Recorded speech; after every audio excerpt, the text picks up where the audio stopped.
Os pontos de Fernando Lima.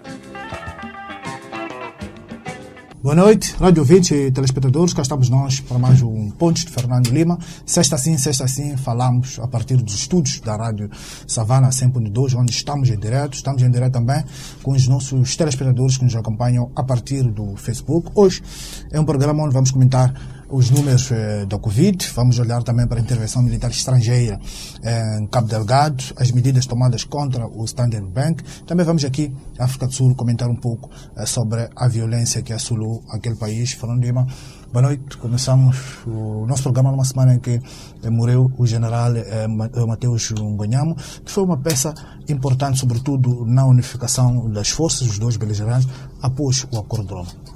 Exato, e mostrou que era possível essa coexistência ao nível da estrutura mais elevada das Forças Armadas, quando, exatamente nos setores mais conservadores do Partido Frelimo, achavam que isto não era possível. Portanto, ele deu este contributo muito importante e, por outro lado, afastou também a possibilidade ou o chamamento de politização do seu cargo enquanto antigo elemento da RENAM. Portanto, ele teve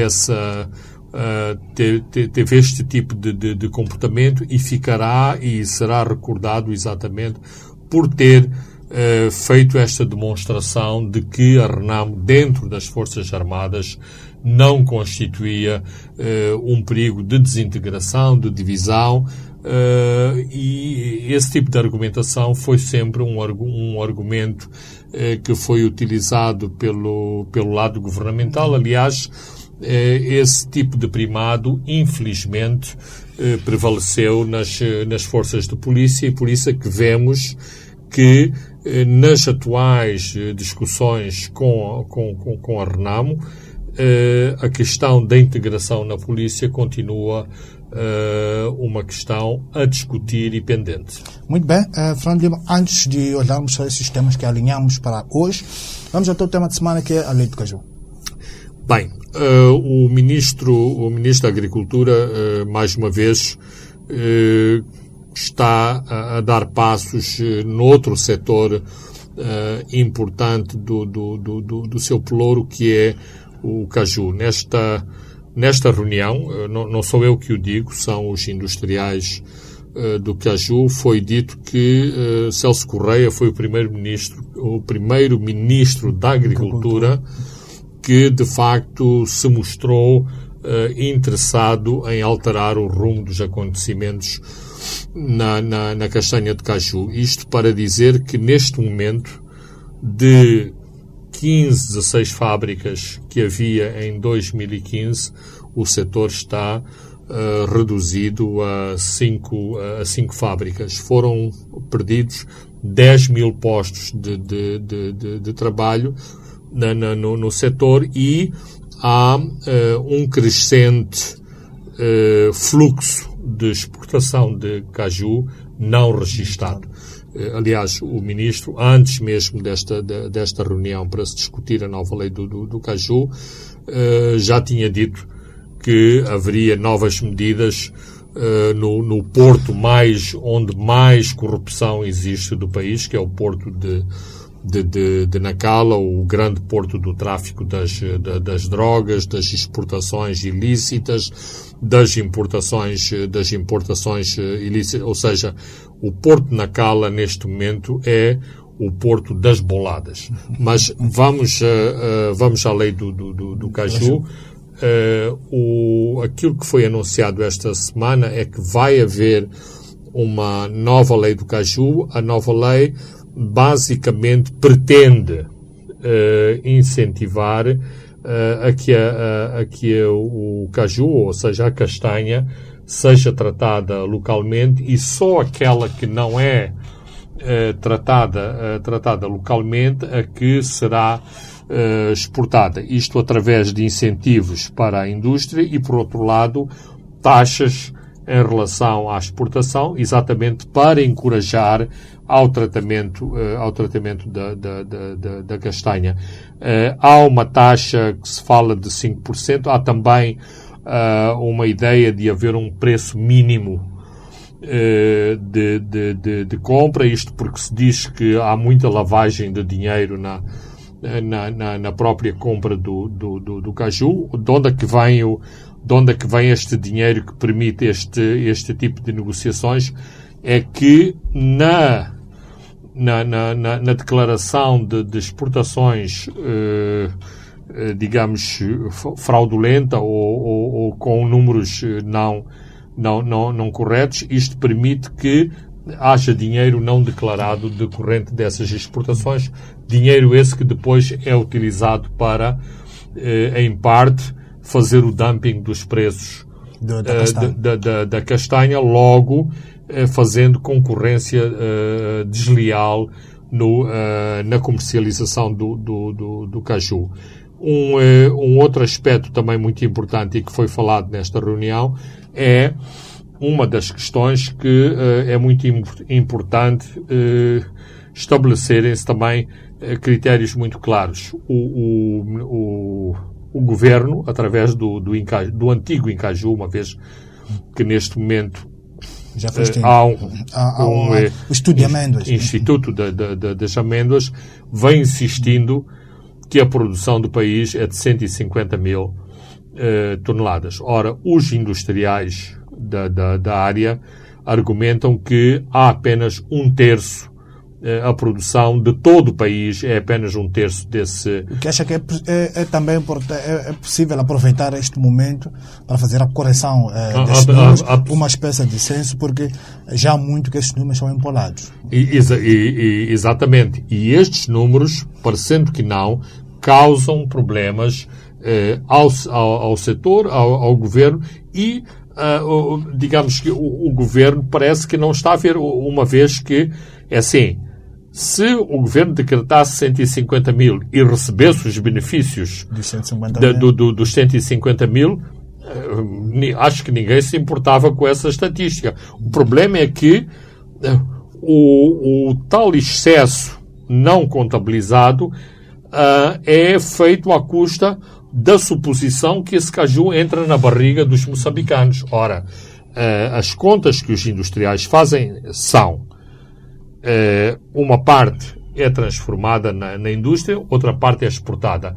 Onde é que ficam o resto das 100 mil toneladas? Será que os moçambicanos, na sua dieta diária, consomem 100 mil toneladas de castanha? Essa aqui é a questão. E o governo, por 1001 motivos, nomeadamente para mostrar que as campanhas de desinfecção dos cajueiros, os novos cajuais, as mudas e todas estas políticas dão certo, interessa-lhes manter este tipo de estatísticas falsas sobre o setor. Ora, não só no caju como noutras produções, já se demonstrou que não é correto o país estar a elaborar em erro, porque depois não batem certo os dinheiros para as importações, as exportações do próprio país e a própria formação do produto interno bruto do país, que é, afinal, uma mentira. Posso imaginar o trabalho que terá a ser feito depois do último inquérito à produção agrária em Moçambique. Portanto, é importante, sim, corrigir os números da produção do cajual moçambicano. O que vai se manter na lei também é, primeiro, abastece a indústria, o excedente, depois vai à exportação. Absolutamente. E qual é a ideia? A ideia é que, com este tipo de incentivos, que algumas fábricas que estão fechadas possam voltar a abrir. Não obstante, se pensar que algumas das propostas para subsídios à indústria estejam muito naquela linha do oportunismo que existe em muitos setores do tecido económico moçambicano, que é: venham os subsídios e depois nós saberemos o que fazer dos subsídios, ou seja, subsídios, e por isso mesmo é que são de condenar os subsídios a fundo perdido. Ou seja, o dinheiro deve sim ir para a indústria, deve ajudar os industriais que legitimamente querem pôr fábricas a funcionar, mas o dinheiro tem que sempre ter um custo. Porque se o dinheiro tem um custo, isto faz com que os industriais percebam que produzir e trabalhar e desenvolver a indústria não é propriamente uma bonança que vem aí um saco de dinheiro e não temos que prestar contas do dinheiro. Aliás, como foi uma grande farra todo o programa dos 7 milhões, onde nem sequer 20% desse dinheiro foi recuperado, e as pessoas dizem quase impunemente que receberam os 7 milhões porque achavam que aquilo era um programa político para se votar no Partido Frelimo e não tanto para investir na economia dos distritos. Muito bem, Fernando Lima, vamos agora para o nosso primeiro ponto, que é a Covid, com os números de infecções, internamentos e também de mortes a subir de forma exponencial. O presidente ontem falou, anunciou 34 medidas. Considera aqui, Fernando Lima, que há um esforço para, com essas 34 medidas, para reduzir aglomerações e quebrar a cadeia de transmissão?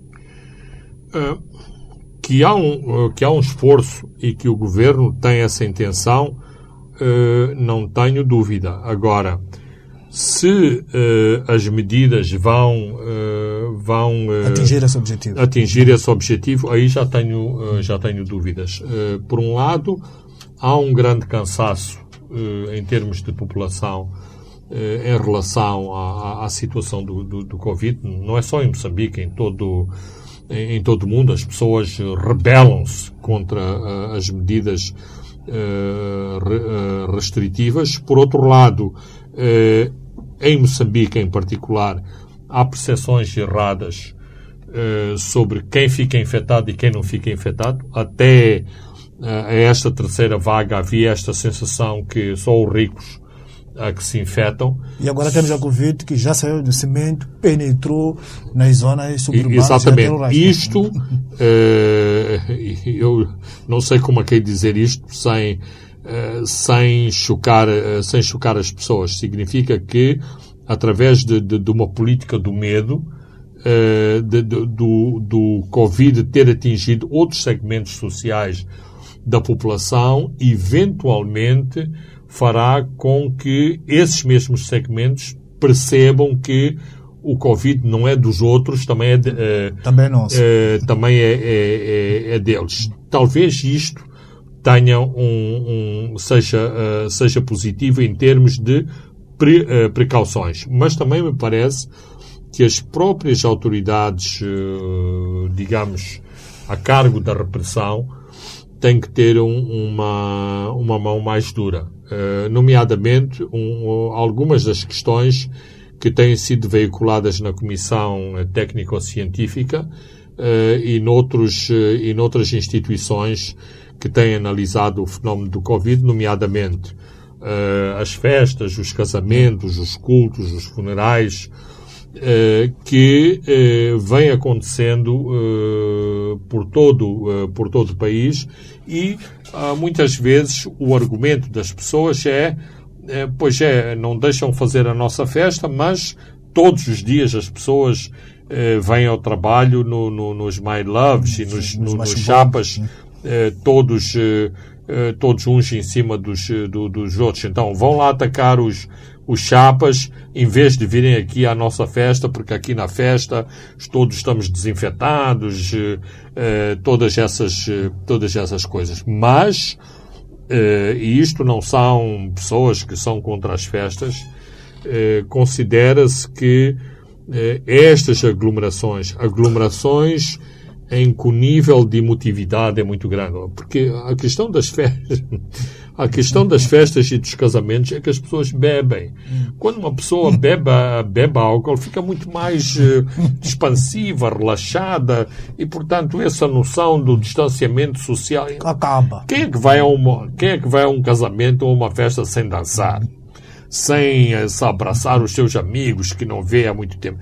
A mesma coisa no funeral tradicional moçambicano. O funeral não é das pessoas estarem todas chorosas apenas, é também da família confraternizar, de comer, de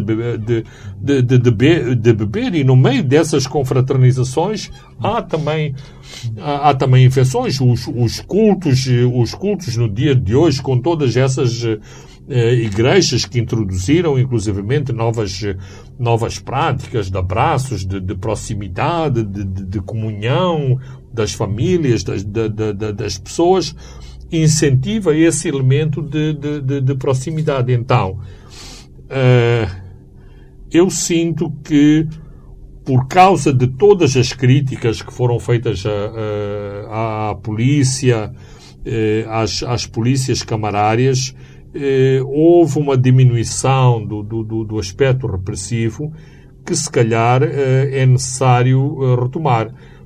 Quando eu digo aspecto repressivo, não é andar a chambucar pessoas que não têm máscara. Existe aquele princípio da questão do não uso excessivo de violência que deve ser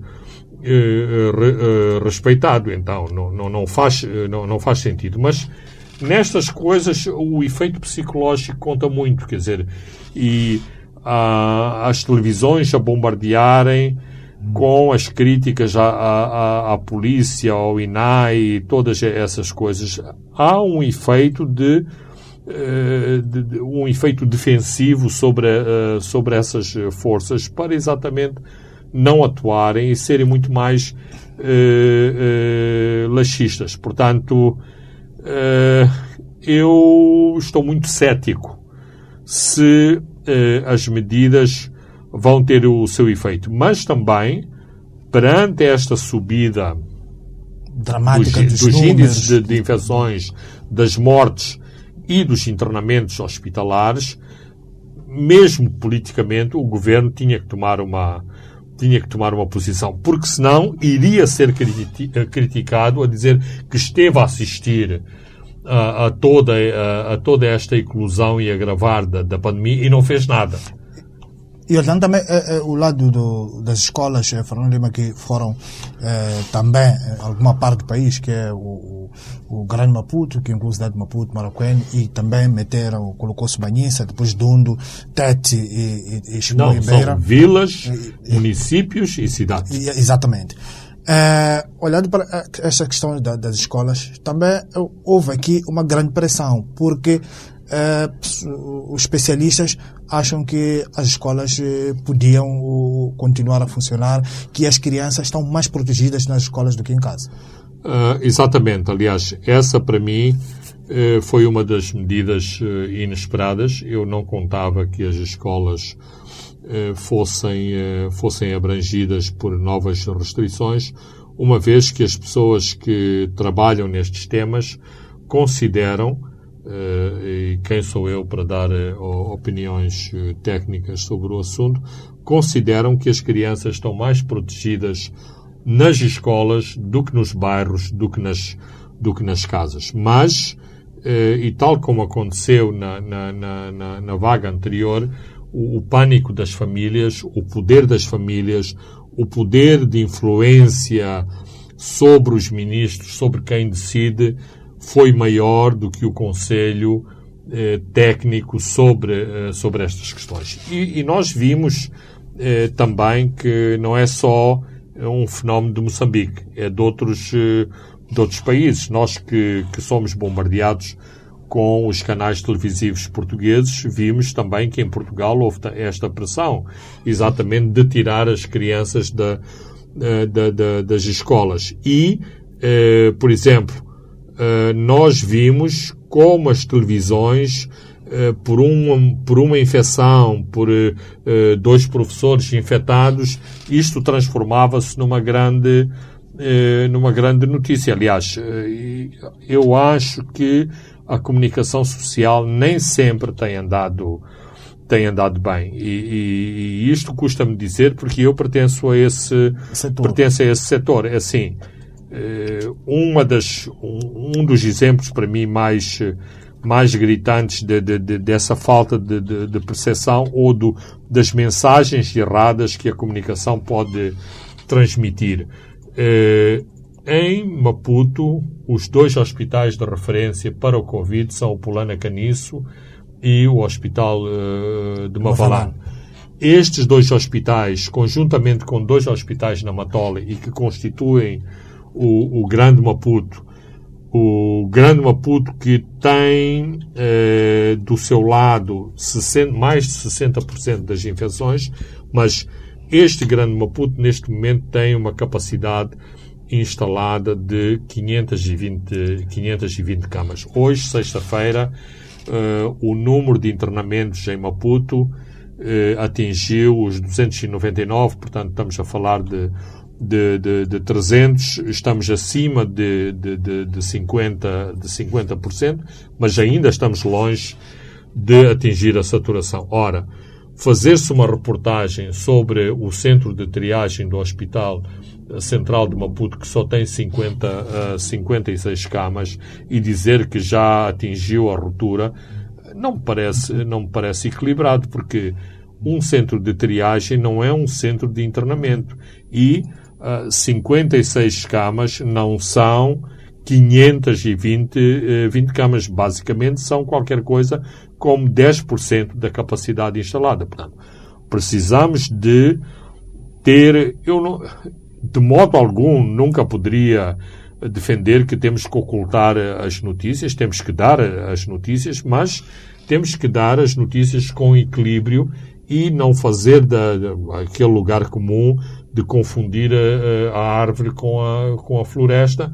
Neste caso, este exemplo foi muito infeliz. Mas, e já agora, se estamos nas 300 camas e o pico não é atingido no fim de julho, corremos o risco sério de entrar em ruptura aqui na zona de Maputo, porque 200 camas ao ritmo a que estamos a chegar atingem-se muito rapidamente. A boa coisa é que a pandemia na terceira vaga, ou